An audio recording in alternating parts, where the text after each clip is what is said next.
গাইবান্ধার গোবিন্দগঞ্জ উপজেলা পরিষদের নির্বাচিত চেয়ারম্যান প্রভাষক শাকিল আলম বুলবুল, ভাইস চেয়ারম্যান এম.এ. মতিন মোল্লা ও মহিলা ভাইস চেয়ারম্যান পাপিয়া রানী দাস পাখির শপথ গ্রহণ অনুষ্ঠিত হয়েছে। গোবিন্দগঞ্জ উপজেলা প্রতিনিধি নূর আলম সিদ্দিকীর প্রতিবেদনে দেখুন বিস্তারিত।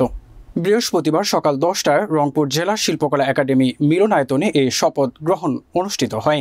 এ সময় শপথ বাক্য পাঠ করান রংপুর বিভাগীয় কমিশনার মোহাম্মদ জাকির হোসেন। শপথ গ্রহণ শেষে পীরগঞ্জে বঙ্গবন্ধুর জামাতা বিশিষ্ট পরমাণু বিজ্ঞানী প্রয়াত ওয়াজেদ মিয়ার সমাধিতে নবনির্বাচিত উপজেলা পরিষদের পক্ষ থেকে পুষ্পস্তবক অর্পণ করা হয়। পরে নির্বাচনী এলাকায় ফিরে গোবিন্দগঞ্জ উপজেলা আওয়ামী লীগ কার্যালয়ের সামনে বঙ্গবন্ধু শেখ মুজিবুর রহমানের প্রতিকৃতিতে শ্রদ্ধাঞ্জলি নিবেদন শেষে বক্তব্য রাখেন পৌর মেয়র মুকিতুর রহমান রাফি। বিকালে উপজেলা চত্বরে বঙ্গবন্ধুর প্রতিকৃতিতে পুষ্পস্তবক অর্পণের মাধ্যমে শ্রদ্ধা জানানো হয়। পরে উপজেলা প্রশাসনের আয়োজনে উপজেলা পরিষদের সম্মেলন কক্ষে মাসিক সাধারণ সভা অনুষ্ঠিত হয়।